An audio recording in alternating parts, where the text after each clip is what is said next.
16, do 19 ao 31. Enquanto você age, eu faço menção dos meus agradecimentos ao pastor Vicente. A gente esteve visitando aqui na quinta-feira, Deus tocou no coração dele para nos chamar para estar aqui nessa noite. Fazendo um abraço para o meu pastor Evaldo, o Gil Daniel, o meu líder, que é o Jerry, a gente da Assembleia de Deus Campibaba no centro. Lucas 16, 19 a 31. Se você abrir, você já sabe o que eu vou falar nessa noite.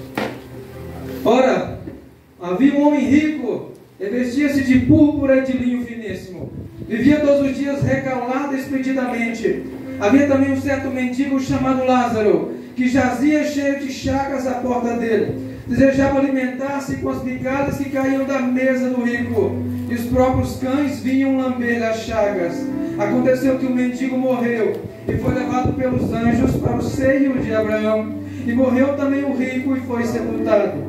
No Hades ergueu os olhos, estando em tormentos, viu ao longe Abraão e Lázaro no seu seio, e clamando disse: Abraão, meu pai, tem misericórdia de mim. Manda Lázaro que molhe na água a ponta do seu dedo e me refresque a língua, porque eu estou atormentado nesta chama. Disse, porém, Abraão: Filho, lembra-te de que recebeste os teus bens em vida, e Lázaro somente males, e agora este é consolado e tu atormentado. E além disso, está posto um grande abismo entre nós e vós, de sorte que os que quisessem passar daqui para vós não poderiam, nem tampouco os de lá passar para cá. Disse ele: Rogo-te, pois, ó pai, que mandes à casa de meu pai, pois tenho 5 irmãos, para que lhes dê testemunho, a fim de que não venham também para este lugar de tormento. Disse-lhe Abraão: Eles têm Moisés e os profetas, ouçam-nos. E disse ele: Não, Abraão, meu pai, mas se algum dos mortos fosse ter com eles, arrepender-se-iam. Porém Abraão lhe disse: Se não ouvem a Moisés e aos profetas, tampouco acreditarão, ainda que algum dos mortos ressuscite. Você cita dizendo amém. Amém.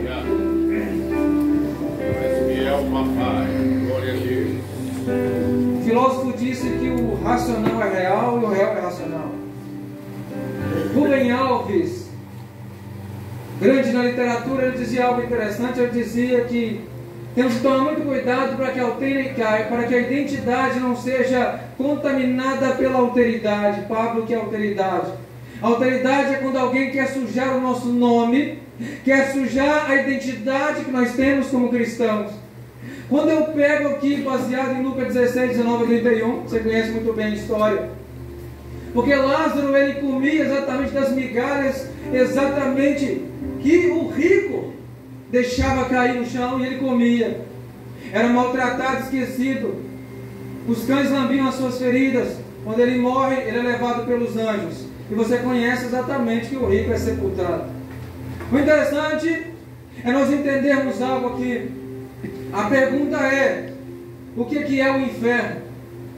Se você pergunta o ateu vai dizer que não existe inferno, porque como pode um Deus de bondade fazer o homem perecer eternamente no inferno? É porque a justiça do homem não se compara à justiça de Deus. Algo interessante que nós entendemos aqui é que vamos caminhar comigo aqui na história para entender como era visto o inferno, e nós vamos entrar onde eu quero chegar. Primeiramente, o inferno na psicologia ou na psicanálise, o estudo da mente humana.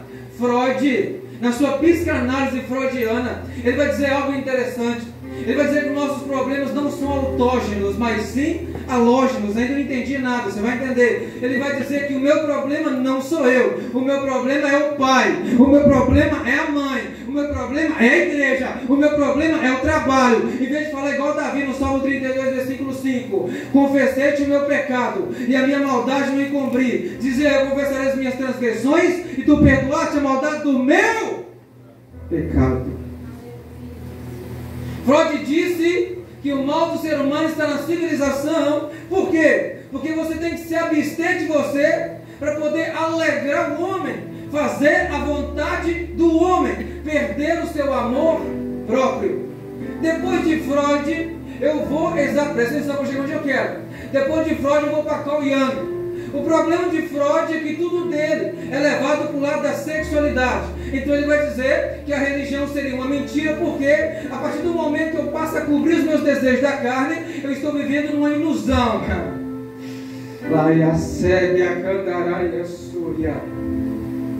O Salmo 9,17 diz que os ímpios são lançados no inferno, e todas as nações que se esquecem de Deus. Lecaia sébia. Mateus 25:41 diz que o inferno é um lugar preparado para o diabo e os seus anjos, não é para os seres humanos. Mateus 25:30 diz que é um lugar cheio de pranto, choro e ranger de dentes. Apocalipse 20:10, sofrimento eterno. 2 Pedro 2,17, lugar de densas trevas. Você vê o rico no Hades, clamando: Pai Abraão, clama exatamente a Lázaro que molha a ponta do seu dedo na água e me refresca a língua. Sede do corpo, mas também sede da alma. Que alma? Ouvi a palavra do Senhor, de Amós 8,11, que vem dias em que os seres humanos terão fome e sede, não de pão nem de água, mas de ouvir a palavra do Senhor. Aleluia! Oh, glória! Meus 5 irmãos, pois é, aleluia! tendo de arrepender agora. Aleluia! Eu para cá não te orelava da mãe. Aleluia! Eu estou sentindo, pai. Aleluia! Vai para mim.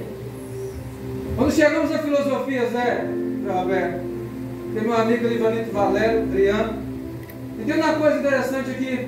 René Descartes vai dizer uma palavra assim: olha, cogito ergo sum, penso logo existo. Calma aí. O que é que Descartes está falando? Temos que tomar muito cuidado com a nossa mente, porque ela pode nos trair.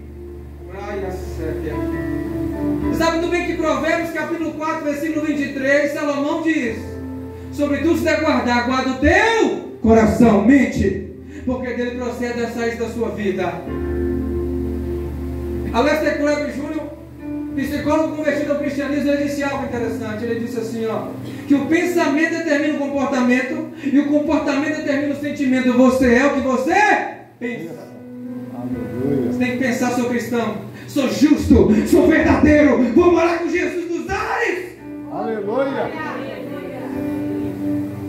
Se ouvir zombar da sua fé, maior que está em nós. Você não pegou não. Maior que está em nós.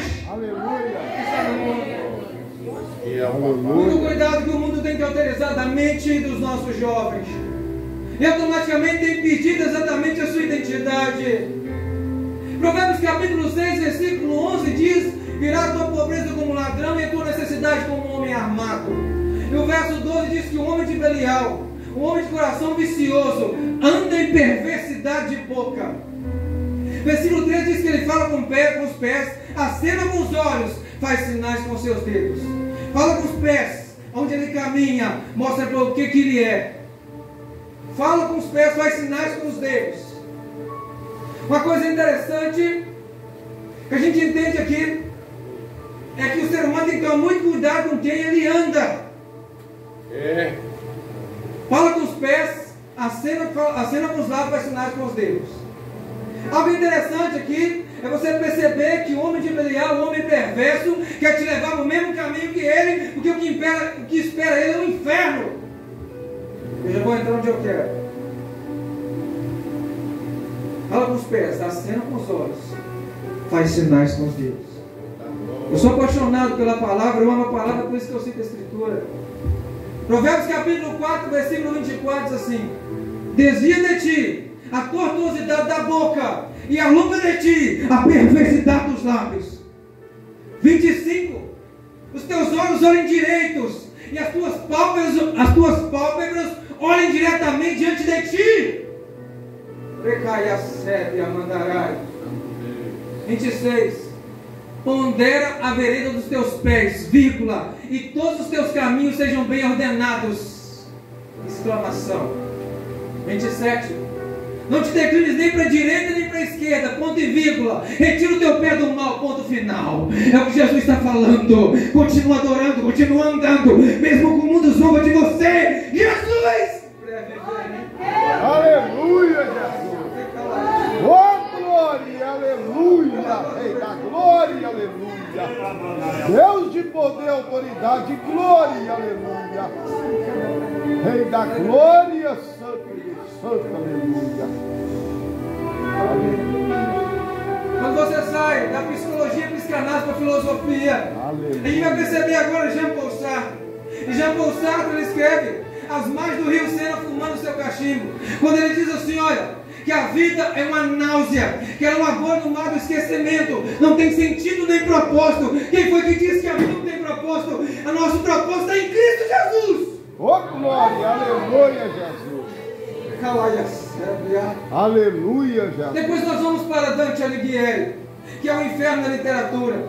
Aí ele vai dizer sobre 9 polos do inferno. E o primeiro ele vai dizer que é o limbo, onde estavam homens exatamente virtuosos, que não haviam sido batizados, esperando a vinda de Cristo para subir ao céu.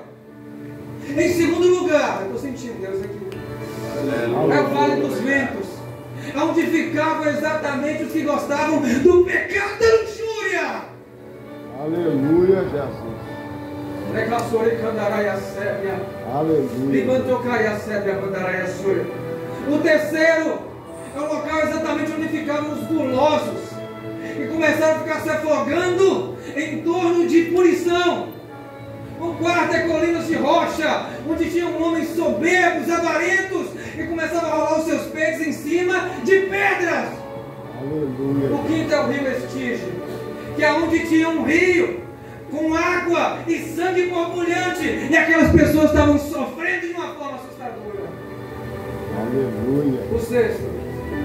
O sexto é onde ficava os hereges, que blasfemaram contra o Pai e contra o Filho, e ali estava padecendo sua petição. O sétimo é o Vale do Flegotonte, é onde ficavam os suicidas, aqueles que pecaram contra Deus, aqueles que não amaram o próximo. Aleluia. O oitavo é o Vale de Malevolge, onde tinham 10 fossos, local de condenação, de correção. E o nono é o Lago Cossite, onde tinham 4 esferas, onde ficavam traidores. Aleluia. Estou falando da literatura. Depois nós vamos exatamente para os pais da igreja.